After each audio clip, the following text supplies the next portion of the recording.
नमस्कार, मैं हूं दीपाली राणा। आप देख रहे हैं कल का बाजार और आज के सेशन के सबसे पहले की हाइलाइट्स आपको बता देते हैं। आज सुबह जब बाजार खुला तो नए रिकॉर्ड ऊंचाई पर पहुंचा और उसके बाद बाजार में मुनाफा वसूली हावी होती हुई दिखी, जिसके बाद बाजार फिसलकर लाल निशान में बंद हुआ। निफ्टी 15,300 के स्तर पर फ्लैट बंद हुआ। सेंसेक्स 50 अंकों की गिरावट के साथ 52,104 पर क्लोज हुआ। साथ ही साथ निफ्टी बैंक में भी 208 अंकों की गिरावट देखी गई। कल निफ्टी बैंक की ओर से स्ट्रॉन्ग आउट परफॉर्मेंस थी, आज थोड़ा दबाव देखने को मिला। इसके अलावा मेटल, तेल, गैस, पावर, फार्मा और कंज्यूमर ड्यूरेबल स्टॉक्स में आज के सेशन में बाइंग मोमेंटम रहा। आईटी, एफएमसीजी शेयरों में बिकवाली देखी गई। आज के आंकड़े आपके सामने लाते हैं। एफआईएस की ओर से लगातार बाइंग हो रही है। आज भी उन्होंने 1150 करोड़ की खरीदारी की है। डीआईएस ने सिमिलर अमाउंट इनफैक्ट बेचा है। 1560 करोड़ की बिकवाली डीआईएस की ओर से कैश मार्केट में की गई है। आज हमारे साथ हेम सिक्योरिटीज की आस्था जैन मौजूद हैं। उनसे क्विकली मार्केट का आउटलुक कर लेते हैं और साथ ही आपकी जो तमाम क्वेरीज हैं उनको भी शो में हम शामिल करेंगे। फेसबुक और ट्विटर दोनों पर ही शो लाइव है, वहां भी अपने सवाल आप हमें भेज सकते हैं। आस्था, गुड इवनिंग। पहले तो क्विकली आपका कमेंट मार्केट्स पर। लगातार जब तेजी होती है तो कंसोलिडेशन और मुनाफा वसूली के दिन भी होते हैं, जो कि आज देखने को मिला। अब लेवल्स के हिसाब से कल के लिए क्या स्ट्रैटेजी है? Good evening Deepali. जिस तरह से हमने आज लास्ट के जो 1-2 घंटे थे उसमें थोड़ा सा यहाँ पे एक तरह से देखा जाए तो अपसाइड देखा। मैं ये इंट्राडे की बात कर रही हूँ, लेकिन ओवरऑल देखें तो फ्लैट ही, क्योंकि निफ्टी बंद हुआ है। मेरे हिसाब से नई लॉन्ग पोजीशंस के लिए तो अभी मैं वेट करने के लिए यहाँ पे एडवाइस करूंगी, लेकिन जो लिए हुए हैं वो 15,240 का काफी इंपॉर्टेंट एक सपोर्ट है, उसका स्टॉप लॉस लगा के पोजीशंस को कंटिन्यू करें। आगे जाते हुए 430 का अहम स्तर यहाँ पे अगर निफ्टी पार करने में सफल होता है, उसके ऊपर बंद होता है, तो 15,500 तक के भी स्तर हमें आने वाले समय में देखने को मिल सकते हैं। ठीक है। अगला जो पहले कॉलर है हमारे साथ बातचीत करने के लिए सानिध्य तिवारी हमारे साथ, थाने मुंबई से। सानिध्य नमस्कार, बताइए कौन कौन से स्टॉक हैं आपके पोर्टफोलियो में, क्या जानना चाहते हैं आस्था से? गुड इवनिंग मैम मैं ये जानना चाह रहा था, एक्चुअली मेरे पास 3 स्टॉक हैं पोर्टफोलियो में। एक तो इंडिया बुल हाउसिंग फाइनेंस है, दूसरा M&M फाइनेंस है और तीसरा ग्लेनमार्क है। तो ग्लेनमार्क तो मैंने लॉन्ग टर्म के लिए लिया हुआ है, M&M फाइनेंस और इंडिया बुल्स मैंने शॉर्ट टर्म के लिए लिया हुआ है। तो क्या टारगेट्स एक्सपेक्ट कर सकता हूँ मैं उन सब में? M&M फाइनेंशियल में आपका बाइंग प्राइस क्या है? M&M में मेरा है 217।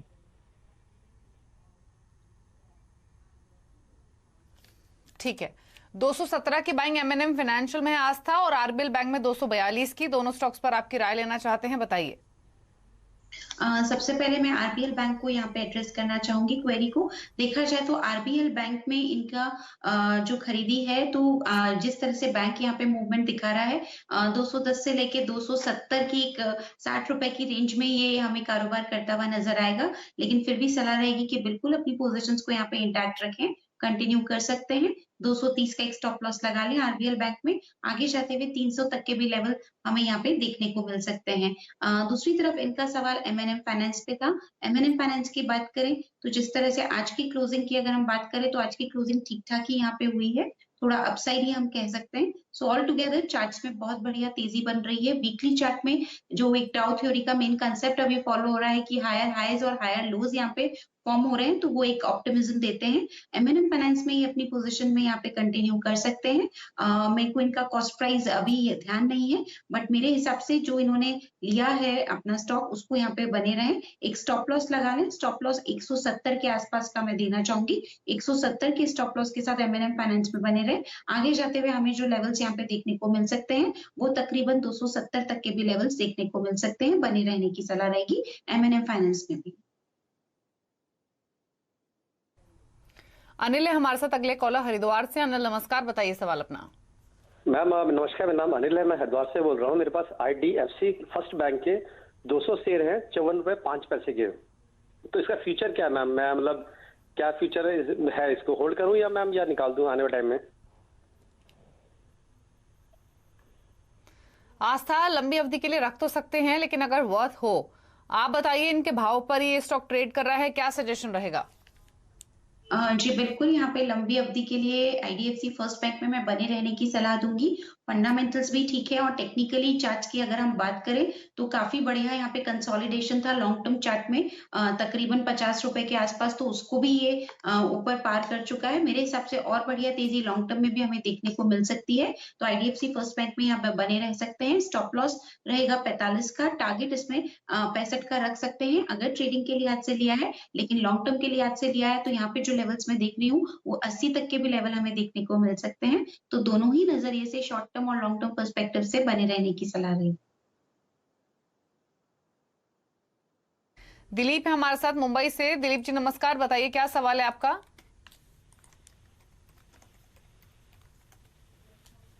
हेलो हेलो बताइए दिलीप जी क्या क्वेश्चन है। मैं दिलीप बोल रहा हूँ बॉम्बे से। मेरे पास MTNL 13 रुपया 40 पैसा में मैंने लिया है 1500, और स्पाइस जेट लिया है 500 84.25 में। ओके, क्या सजेशन रहेगा एमटीएनएल और स्पाइस जेट पर। एमटीएनएल में 13 रुपए 40 पैसे की बाएंगे, स्पाइस जेट 84.25 पर इन्होंने खरीदा है। सबसे पहले एमटीएनएल की बात करें तो मेरे हिसाब से होल्ड करना चाहिए, लेकिन स्टॉप लॉस 10 का यहाँ पे मेंटेन कर सकते हैं और 15.5 से लेके 17 तक के लेवल्स हमें लंबे समय के हिसाब से देखने को मिल सकते हैं। होल्ड करने की सलाह रहेगी। दूसरा सवाल स्पाइस जेट पे था। स्पाइस जेट की बात करें तो थोड़ा सा यहाँ पे जो वीकली चार्ट्स हैं वो थोड़ा सा यहाँ पे डाउनवर्ड संकेत दिखा रहे हैं। मेरे हिसाब से आने वाले थोड़े से टाइम में हमें और थोड़ी यहाँ पे गिरावट देखने को मिल सकती है स्पाइस जेट में, बट स्टिल मैं बने रहने की ही सलाह दूंगी क्योंकि 81 का काफी इंपॉर्टेंट स्तर है। तो 81 के ही स्टॉप लॉस के साथ यहाँ पे बने रहें। आने वाले समय में वापस से 100 तक के लेवल्स हमें देखने को मिलेंगे, बट थोड़ी वॉलेटिलिटी रह सकती है काउंटर पे, तो पेशेंस के साथ होल्ड करें। देबाशीष हैं कोलकाता से हमारे साथ। देबाशीष नमस्कार, बताइए क्या सवाल है आपका। नमस्कार जी, मैं कोलकाता से बोल रहा हूँ देवाशीष। मेरे पास ला ओपाला का शेयर है, 200 शेयर है एट 224 प्राइस में। मेरा सवाल है कि मैं उसको होल्ड करूं कि मैं कुछ देर लंबी समय के लिए रुक जाऊं। मेरा सजेशन चाहिए। ला ओपाला है आपके पास, 224 की बाइंग है, करेक्ट। हाँ जी। आस्था बताइए, 215 पर ये बंद हुआ है, लंबी अवधि के लिए रख सकते हैं, क्या सजेशन रहेगा। बेसिकली आज ही के दिन में देखे तो ला ओपाला में हमने काफी बड़ी वॉलेटिलिटी यहाँ पे देखी थी। इनफैक्ट 228 का हाई बना के वापस से ये नीचे में 215 पे सेटल हुआ है जो आज की क्लोजिंग है। तो इतना ज्यादा वॉलेटाइल काउंटर है तो यहाँ बने तो रहेंगे, लेकिन एक स्टॉप लॉस स्ट्रिक्ट रख लेंगे तो बहुत सही रहेगा। 190 का स्टॉप लॉस रखें और आगे जाते हुए जो लेवल्स हमें देखने को मिल सकते हैं जो प्राइस है तो आस्था आपसे बातचीत करेंगे। आपका ऑडियो क्लियर नहीं आ रहा है, लेकिन आस्था का व्यू ला ओपाला ग्लास पर होल्ड करने का ही है। 190 का आप एक स्टॉप लॉस रखिए, होल्ड कीजिए इस पोजीशन को। जो पहले टारगेट्स रहेंगे इसमें वो 265 के रहेंगे और जब ये लेवल्स अचीव हो तो अपनी पोजीशन को आप रिव्यू कर सकते हैं। तो फिलहाल आप बने रहिए, यही सजेशन है आपके लिए इस स्टॉक में। अगले सवाल जो हमें आया है वो सुमित बंसल का है फेसबुक के जरिए। दरअसल इनके पास दो शेयर्स हैं, एक तो जीपीपीएल, यहाँ पर 5000 शेयर्स इनके पास, 92 इनका परचेसिंग प्राइस है, और दूसरा है जेएम फाइनेंशियल, यहाँ पर 5000 शेयर्स हैं, 93 इनका परचेसिंग प्राइस है। तो जेएम फाइनेंशियल और जीपीपीएल दोनों में ही 92-93 इनका बाइंग है। जानना चाहते हैं होल्ड रखें या फिर बेच दें, बताइए आस्था। सबसे पहले अगर यहाँ पे जेएम फाइनेंशियल की बात करें तो मेरे हिसाब से इनको यहाँ पे अभी अपनी पोजीशंस को कंटिन्यू करना चाहिए। दीपाली यहाँ पे होल्ड कर सकते हैं अपनी पोजीशन को। आने वाले कुछ समय में थोड़ा सा वॉलेटाइल रह सकता है काउंटर, पर आगे जाते हुए यहाँ से 15 से 20% की अपसाइड हमें देखने को मिल सकती है। बने रहने की सलाह रहेगी। ठीक है, होल्ड करने की ही सलाह है, बने रहिए आप दोनों ही स्टॉक्स में, ये सजेशन है। अगला सवाल पूछने के लिए नीलिशा शर्मा है हमारे साथ। नीलिशा जी नमस्कार, बताइए क्या सवाल है आपका। इनके फोन लाइन डिस्कनेक्ट हो गया था। अगेन जो डिटेल्स इन्होंने शेयर किए उसके हिसाब से दो स्टॉक्स इनके पास, एक तो एनआईटी लिमिटेड का है, यहाँ पर 200 रुपये 85 पैसे की इनकी खरीदारी है, और दूसरा स्टॉक इनके पास बीपीसीएल का, यहाँ पर 421 की बाइंग है। क्या सजेशन दोनों स्टॉक्स में।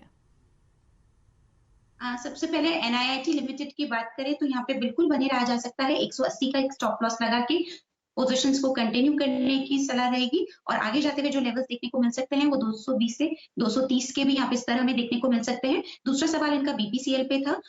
BPCL की बात करें दीपाली तो ये काउंटर भी मुझे अभी ठीक ठाक ही लगता है। होल्ड करने की सलाह रहेगी 370 के स्ट्रिक्ट स्टॉप लॉस के साथ। इसमें जो पॉसिबल टारगेट्स हमें देखने को मिल सकते हैं वो 470 से 480 तक के भी लेवल्स हमें आने वाले दिनों में देखने को मिल सकते हैं। तो BPCL में भी होल्ड करने की सलाह है। 470 के टारगेट्स रहेंगे। NIIT भी फिलहाल आप होल्ड कर लीजिए क्योंकि 220 के टारगेट्स आस्था देख रही हैं। दोनों में ही स्टॉप लॉस आपको स्ट्रिक्टली मेंटेन करना है। NIIT में 180 का स्टॉप लॉस रखिए और BPCL में जो स्टॉप लॉस आपको सजेस्ट किया गया है वो 370 का है। फेसबुक के जरिए मयूर ने एक सवाल भेजा है। पावर ग्रिड इनके पास 100 शेयर इन्होंने 222 के प्राइस पर खरीदे हैं पावर ग्रिड के। जानना चाहते हैं कि सेल करें या फिर होल्ड करें स्टॉक को। इनके भाव से 3 रुपए ऊपर फिलहाल ये स्टॉक है आस्था। तो पावर ग्रिड क्या सजेशन रहेगा इस शेयर में? दीपाली बहुत बढ़िया चार्ट्स पे यहाँ पे पोजीशन बनी हुई है। मेरे हिसाब से तो बिल्कुल पावर ग्रिड को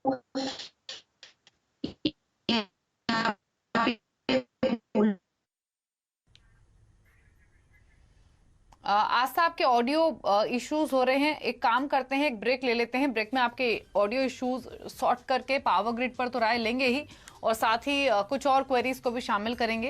एक ब्रेक के लिए यहाँ पर रुक जाते हैं, जल्द वापस आते हैं।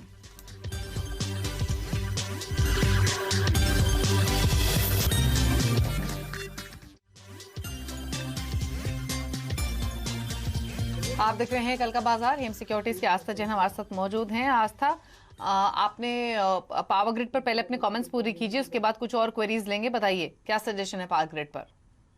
जी दीपाली बिल्कुल। आई होप आप मुझे अभी सुन सकते हैं।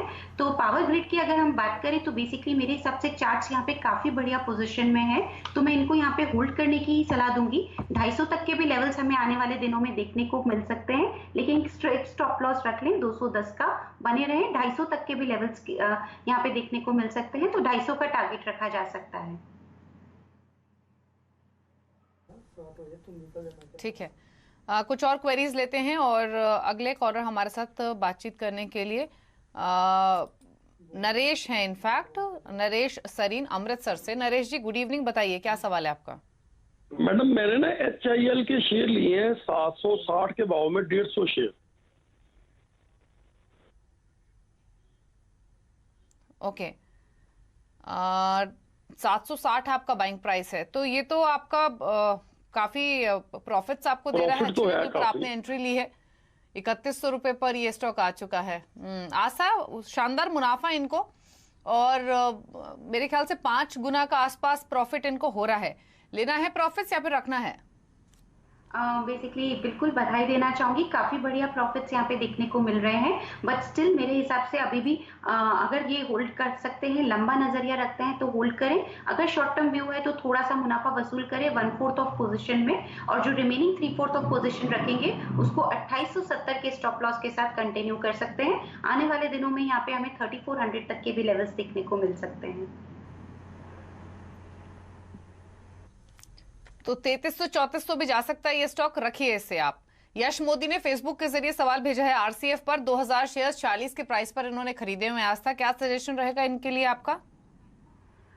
मेरे हिसाब से RCF में भी यहाँ पे अपनी पोजीशंस को कंटिन्यू किया जा सकता है और इसी वजह से मैं इनको यहाँ पे होल्ड करने की सलाह दूंगी। तो अपनी पोजीशंस को RCF में ही कंटिन्यू कर सकते हैं। एक यहाँ पे जो टारगेट रहेगा वो तकरीबन मेरे हिसाब से 15% अपसाइड का एक ये टारगेट मानते हुए अपनी पोजीशंस को जारी रख सकते हैं।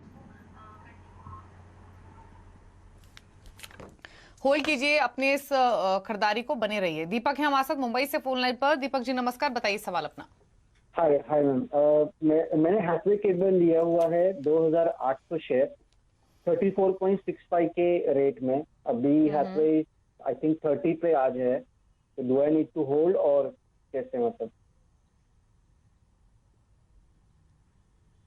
पूछ लेते हैं क्या सजेशन रहेगा हैथवे केबल पर? 34 इनका बाइंग प्राइस है, 35 भी मान लीजिए और 30 रुपए के आसपास इसकी क्लोजिंग हुई है।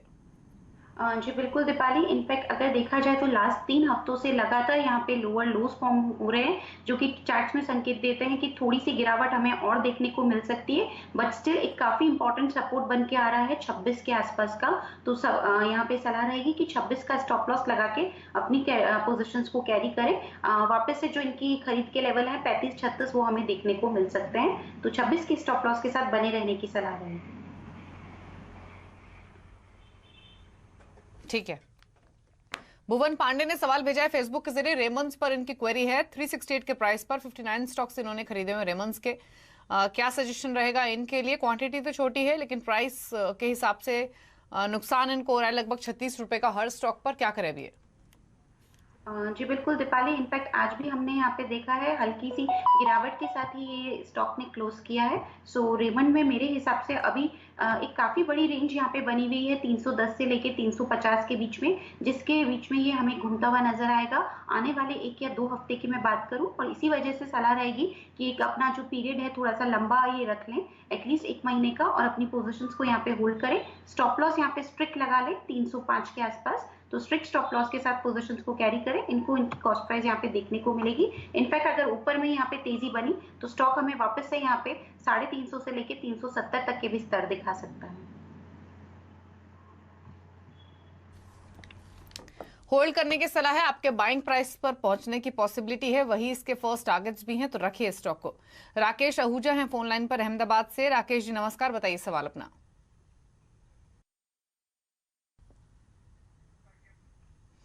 ऑन मोबाइल ग्लोबल पर है इनका सवाल। आज था 2000 शेयर, 68 इनका खरीदारी का भाव है। फिलहाल स्टॉक इनके खरीदारी के भाव के ऊपर है, क्या सजेशन है? मेरे हिसाब से जो इनकी खरीदारी का भाव है उसी का एक स्टॉप लॉस लगा ले, नहीं तो 70 का भी लगा सकते हैं। तो 70 के स्टॉप लॉस के साथ ऑन मोबाइल को यहाँ पे कंटिन्यू कर सकते हैं, लेकिन जो ये टारगेट रख सकते हैं वो 120-125 का रख सकते हैं, क्योंकि काफी इंपॉर्टेंट रेजिस्टेंस भी है। तो उसको टारगेट बनाते हुए 70 के स्टॉप लॉस के साथ पोजिशन को कंटिन्यू करें। तो होल्ड करने की सलाह है। 125 के टारगेट रखें, अपने बाइंग प्राइस को एक स्टॉप लॉस आप मेंटेन कर सकते हैं।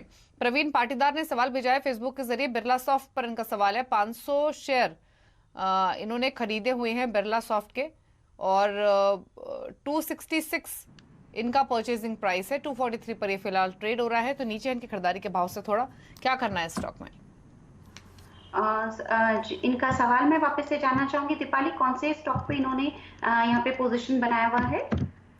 बिरला सॉफ्ट।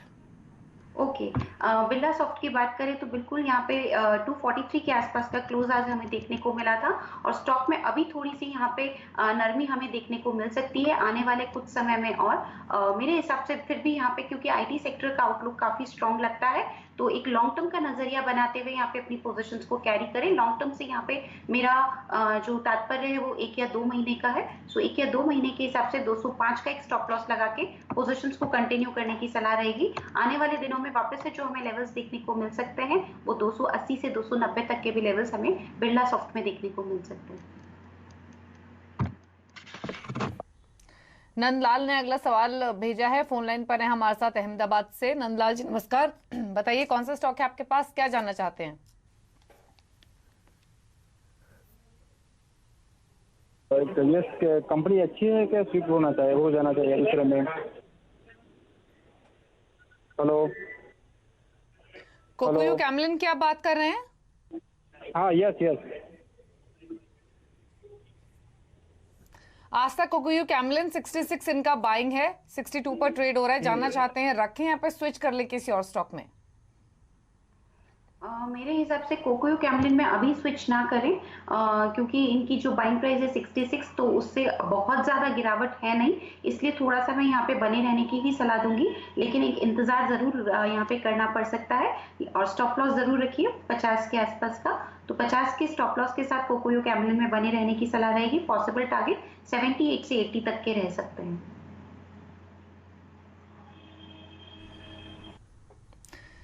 नरेश ने सवाल भेजा है सूरत से। बॉम्बे डाइंग पर 84 इनका बाइंग प्राइस है आज था। यहाँ पे मेरे को पोजीशंस ऐसा लगता है कंटिन्यू करनी चाहिए, आगे जाते हुए काफी बढ़िया यहाँ पे देखने को मिल सकती है। 60 के स्टॉप लॉस के साथ बने रहने की सलाह रहेगी, 90 से लेके 100 तक के इनिशियल टारगेट्स के लिए।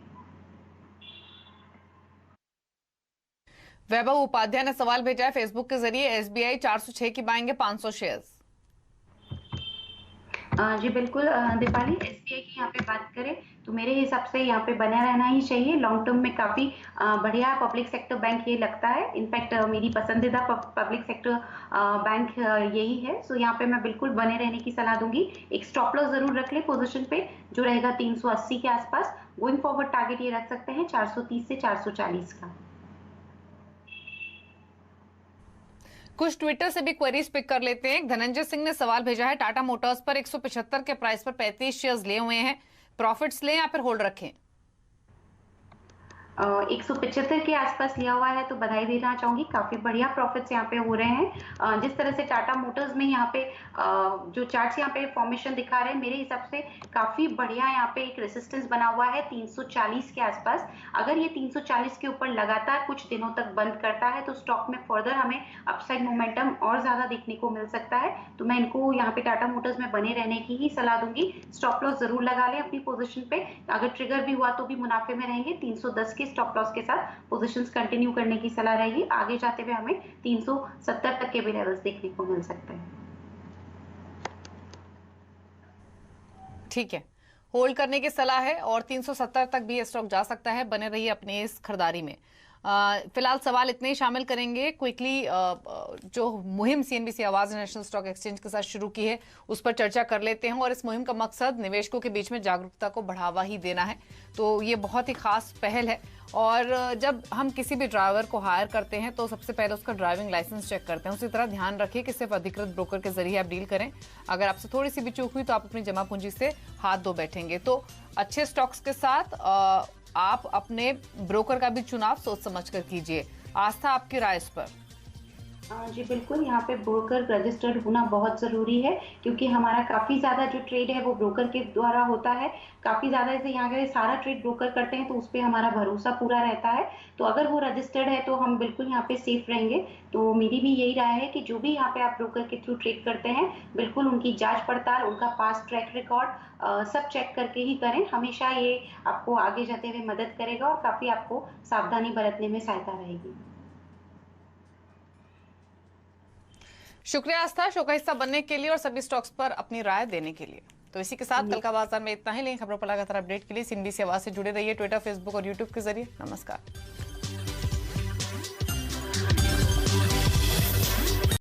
फ्रेंड्स, मिलते हैं अगले वीडियो के अंदर। जब तक के लिए गुड बाय।